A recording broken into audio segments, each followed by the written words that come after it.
یہ خطبہ استغفاریہ مطبوعہ ہے، آپ حضرات کی خدمت میں پیش کیا جا چکا ہے، تھوڑا طویل بھی ہے، اس لیے اس کے ضروری مختصر اقتباسات پیش کرتا ہوں تاکہ مقالات کی خواندگی کا عمل جلد شروع ہو سکے اور آپ حضرات کے لیے میں رکاوٹ نہ بنوں۔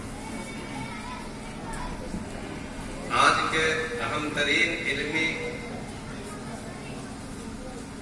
علمی و ادبی سیمینار کے موقع پر اس تاریخی، علمی و روحانی سرزمین منورہ شریف اور بہار کی ممتاز دینی درسگاہ جامعہ عرفانی میں ملک کے ممتاز علماء، دانشوران اور اصحاب قلم کا استقبال کرتے ہوئے مجھے بے پناہ مسرت کا احساس ہو رہا ہے۔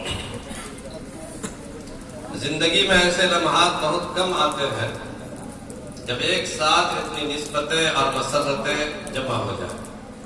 آپ نے ہماری حقیر سی دعوت پر سفر کی صعوبتیں برداشت کی اور اس کوردہ دیہات میں تشریف لائے جو موجودہ دور کی سہولتوں اور آسائشوں سے بڑی حد تک محروم ہے، جہاں نہ آپ کے شایان شان استقبال ہو سکتا ہے اور نہ ضیافت کا انتظام۔ ہم تو اپنے قریب مہمانوں کی خدمت میں پورے عزت و احترام کے ساتھ یہی عرض کر سکتے ہیں کہ انہی پتھروں پہ چل کر اگر آ سکو تو آؤ، میرے گھر کے راستے میں کوئی کہکشاں نہیں ہے۔ حضرات علماء و دانشوران، بہار ہندوستان ہی نہیں دنیا کی قدیم ترین آبادیوں میں سے ایک ہے اور ابتدائی سے علم و معرفت کی سرزمین رہا ہے۔ ہم نے کچھ اقتباسات نقل کیے ہیں، وہ آپ ملاحظہ کر لیجئے گا۔ صفحہ نمبر 5۔ بہار کو ایک طرف صوفیہ اور مشائخ سے بڑی نسبت رہی ہے تو دوسری طرف یہ اکابر اہل علم اور اصحاب تحقیق کا بھی مرکز رہا۔ اسی منیر کی سرزمین پر ملا بدھن حقانی کی شخصیت پیدا ہوئی جو ہندوستان کے علمی افق پر روشن آفتاب کی طرح چمکی اور آفات عالم پر چھا گئی۔ بہار کی یہ علمی برتری مغلیہ عہد حکومت تک قائم رہی۔ شاہجہاں نے اپنے قابل فخر صاحبزادے اورنگزیب عالمگیر کی تعلیم و تربیت کے لیے ملا موہن بہاری کا انتخاب کیا۔ اورنگزیب عالمگیر اپنے اساتذہ میں ملا موہن بہاری سے بہت زیادہ متاثر تھے۔ اور وہ تفصیلات ہیں جو انشاءاللہ آپ حضرات کے مطالعے میں رہیں گے۔ حضرات علماء و محققین، آپ جس علاقہ یعنی منورہ شریف سمستی پور میں تشریف فرما ہے، اس کا بھی ایک شاندار علمی و ادبی و سیاسی پس منظر رہا۔ سمستی پور ایک قدیم تاریخی شہر ہے جس کو بادشاہ ابو مظفر شمس الدین حاجی محمد الیاس بنگیرا نے سن 756 مطابق سن 1355 عیسوی میں آباد کیا۔ اس کا اصل نام شمس الدین پور تھا، بعد میں اس کا نام تحریف ہو کر سمستی پور ہو گیا۔ حاجی پور بھی انہی کا بسایا ہوا شہر ہے۔ کہا جاتا ہے کہ مغلیہ عہد حکومت میں سمستی پور ایک فوجی چھاونی تھا اور یہاں فوجیں رہتی تھی اور حکومت کے اعلیٰ حکام کی رہائش بھی اسی علاقے میں تھی۔ موجودہ دور میں اس شہر کی اہمیت ریلوے کی وجہ سے ہے۔ یہاں ریلوے کا DRM آفس ہے۔ اسی دور میں سمستی پور کو کارخانوں کا شہر کہا جاتا تھا، جہاں بہت سے ملز اور کاروباری مراکز قائم تھے۔ اب شاید صرف ایک دو میل باقی ہے جو اس شہر کے خوبصورت ماضی کا گواہ ہے۔ اسی طرح سمستی پور کے مشرق میں منورہ شریف سے قریب حسن پور روڈ چینی مل جدھر سے آپ گزر کر آئے ہیں، اس نے بھی اس ضلع کے وقار کو بڑھایا ہے۔ یہ چینی مل بھی بہت قدیم ہے۔ مدرسہ اسلامیہ شاہپور بگھونی اور مدرسہ خیر العلوم بردونی سن 1959 میں یہ قائم ہوا۔ اس کے قیام سے بھی اس ضلع کی علمی عظمت و شہرت میں اضافہ ہوا ہے۔ کئی نامور علماء اور محققین اس خطے میں پیدا ہوئے جن کے ذکر کے بغیر اس علاقے کی تاریخ ادھوری رہے گی۔ ان میں خاص طور پر درج ذیل حضرات قابل ذکر ہیں، پوری تفصیل صرف نام میں شمار کرتا ہوں۔ حضرت مولانا عبدالعزیز رحیم آبادی اپنے عہد کے بے نظیر عالم دین تھے، ایک وسیع حلقہ تلمذ کے مالک اور تحریک مسلک اہل حدیث کے علمبردار، بلکہ اپنے دور میں قیادت کے منصب پر فائز تھے۔ بہار میں مسلک اہل حدیث کا سب سے بڑا ادارہ تعلق احمدیہ سلفیہ وہی کا قائم کیا ہوا ہے.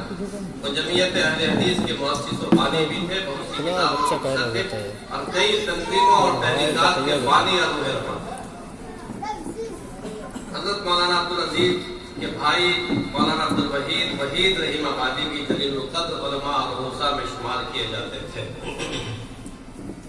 حضرت مولانا سید عبدالغنی بہاری محی الدین نگری سمستی پور کی قابل افتخار شخصیتوں میں سر فہرست ہے. ان کا آبائی وطن بہار شریف کاغذی محلہ تھا، لیکن اپنے سسرال محی الدین نگر میں سکونت اختیار کر لی. حضرت مولانا عبدالحی فرنگی مہدی کے شاگرد رشید اور حضرت مولانا فضل الرحمن گنج مراد آبادی کے مرید و خلیفہ تھے. تصنیف و تعلیم کا بلند ذوق رکھتے تھے. حضرت قطب الافطار حضرت مولانا بشارت کریم گڑھولوی رحمۃ اللہ علیہ کے خسر محترم تھے. حضرت مولانا عبدالودود محی الدین نگری بھی بڑے علماء میں تھے. مولانا حافظ عبدالرشید رامپوری بھی بڑے علماء میں تھے.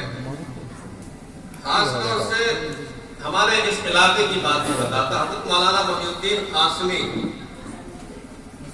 مقام چروٹنا پوسٹ صلاح بزرگ ضلع سمستی پور اپنے وقت کے نادر روزگار علماء میں کئی بڑے مدارس میں مدرس رہے. درس و تدریس کا جو سلیقہ اور علوم و فنون میں ان کو جو مہارت حاصل تھی اس دور میں اس کی مثال ملنی مشکل.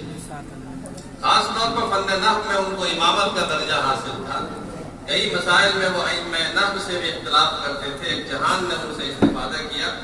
کتنے ہی ذروں کو انہوں نے آسمان بنایا اور ان کے حلقہ تلمس سے بڑے یگانے روزگار افراد تیار کیا.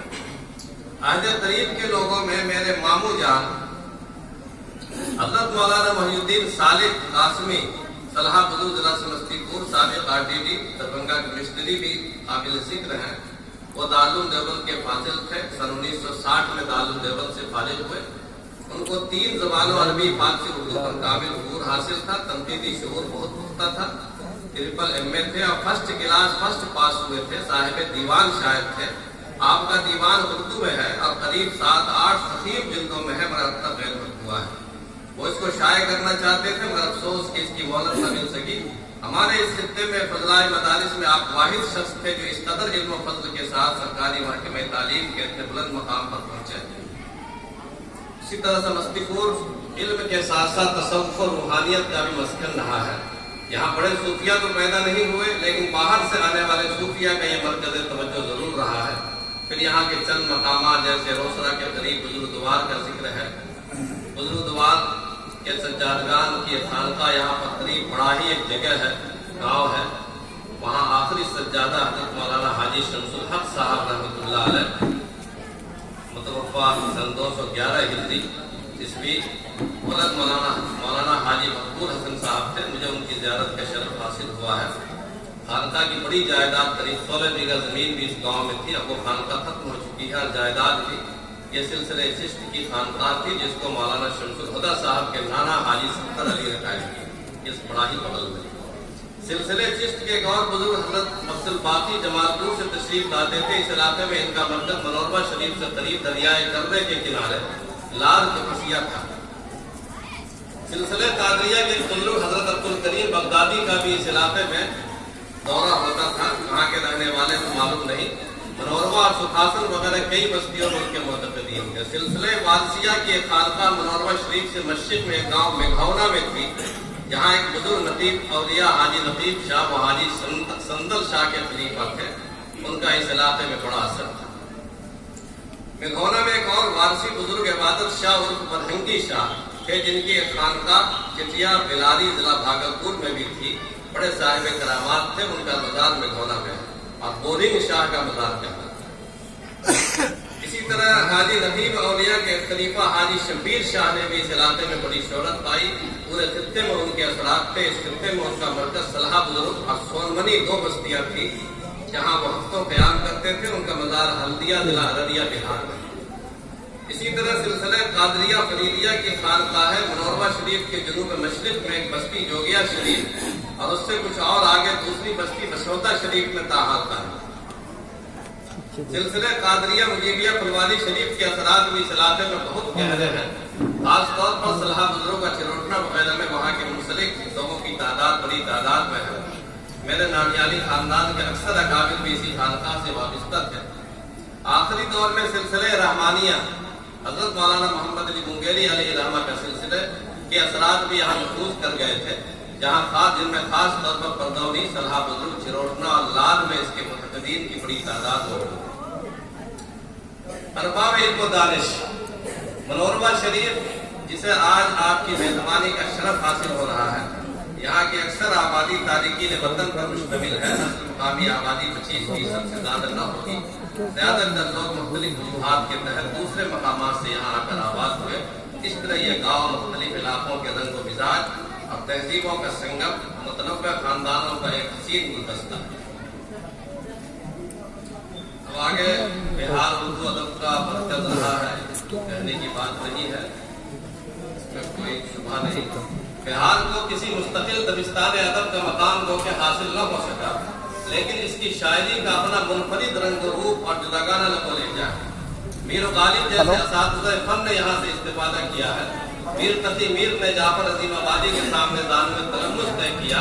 غالب نے بھی مرزا عبدالقادر بیدل عظیم آبادی کا کلام سامنے رکھ کر مشق سخن کی۔ مرزا بیدل عہد عالمگیر میں دہلی گئے، پھر عظیم شاہ کے زمانے میں پٹنہ واپس آئے۔ فارسی کے شاعر تھے لیکن اردو میں بھی شاعری کرتے تھے۔ اس دل کے آستہ پر جب عشق آپ پکارا، پردے سے یار بولا، بیدل کہاں ہے ہم؟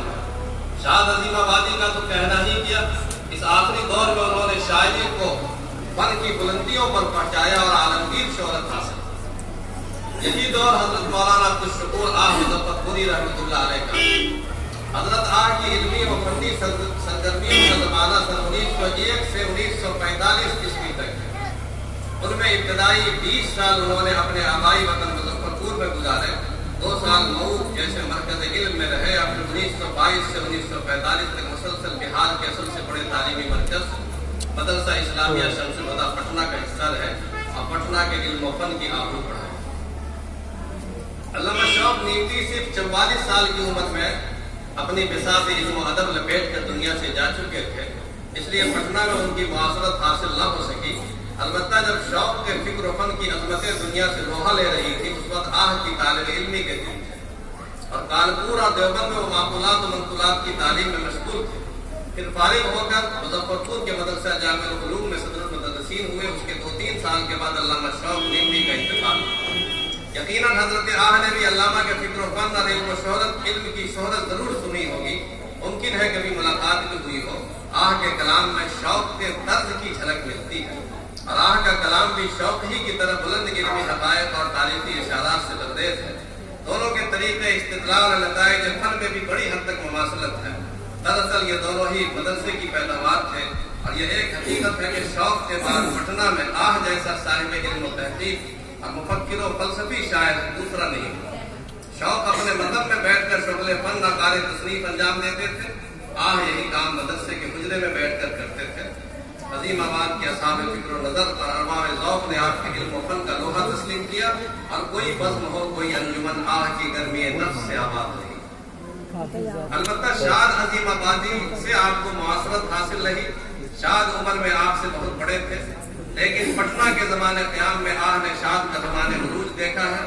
شاد کا انتقال حضرت آہ کی پٹنہ آمد کے 5 سال بعد 1927 عیسوی میں ہوا۔ آہ کے کلام میں جو فن کی بلندی ملتی ہے وہ اس بات کی مستحق تھی کہ دبستان عظیم آباد میں شاد کے بعد آہ کو مقام حاصل ہو، لیکن ایک تو آپ کا صوفیانہ مذاق اور عالمانہ غیرت و شان اس طرح کی جدوجہد میں مانے رہی، دوسری طرف آپ تحریک حریت کے علمبردار ہوئے۔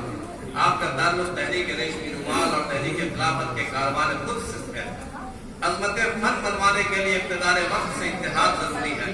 آپ کو فکر و فن میں شاد سے بھی بلند مقام مل سکتا تھا، لیکن شاد کی سطح پر آنا آپ کے بس کی بات نہیں۔ شاد قابل حریت کے آدمی نہیں تھے، مذہبی طور پر وہ شیعہ اثنا عشری سے تعلق رکھتے تھے۔ سن 1889 سے مسلسل 30 سال برسوں تک وہ انگریزی سرکار کے آنریری مجسٹریٹ رہے۔ سن 1891 عیسوی میں شاد کو سرکار انگلیشیا کی جانب سے خان بہادر کا خطاب بھی ملا۔ اس طرح غرض فکر و فن کی عظمت کو تسلیم کرانے کے جو ظاہری محرکات ہیں تقریباً وہ سب شاد کو حاصل ہو گئے تھے۔ اسی لیے دبستان عظیم آباد میں جو شہرت شاد کو حاصل ہوئی وہ کسی دوسرے شاعر کے نصیب میں نہیں آئی، لیکن اس کا مطلب ہرگز یہ نہیں ہے کہ فکر و فن کی عظمت میں فی الواقع بھی کوئی ان کا ہم پایا نہیں تھا۔ جبکہ حضرت آہ کے کلام میں فن کی جملہ نزاکتوں اور بلندیوں کے ساتھ علم کی گہرائی و گیرائی اور خلوص کی طاقت مستفاد ملتی ہے۔ بس یہ وقت کے تیور ہیں جو اکثر سچے مسافران علم و فن کا ساتھ نہیں دیتے۔ حضرت آہ نے اپنے استاد محترم حضرت شیخ الہند مولانا محمود حسن دیوبندی رحمۃ اللہ علیہ کے درسی افادات بخاری و ترمذی کو بھی عربی زبان میں نقل فرمایا تھا، جس کو حضرت مولانا بشارت کریم گنگولوی علیہ رحمہ نے بھی ملاحظہ فرمایا تھا، اور آپ کے تلامذہ میں حضرت امیر شریعت خامس بہار مقدسہ حضرت مولانا عبد الرحمان صاحب اس کا بہت ذکر فرماتے تھے۔ غالباً انہوں نے بھی یہ کتاب دیکھی تھی، مگر افسوس یہ عظیم علمی سرمایہ قصہ ماضی بن چکا ہے، اس کا کوئی حصہ محفوظ نہیں ہے۔ اس امیر نے اس کی سرگزشت تذکرہ حضرت آہ مظفرپوری میں لکھ دی ہے۔ بہرحال آج کے سیمینار سے حضرت آہ مظفرپوری کی شخصیت، فن اور خدمات پر بہت کچھ نئی روشنی بھی حاصل ہوگی انشاءاللہ۔ اخیر میں ایک بار پھر آپ حضرات کا شکریہ ادا کرتا ہوں، اور آپ کے شایان شان انتظام نہ ہو پانے پر معذرت پیش کرتا ہوں، اور کرم کی امید رکھتا ہوں۔ وجزاکم اللہ احسن الجزاء۔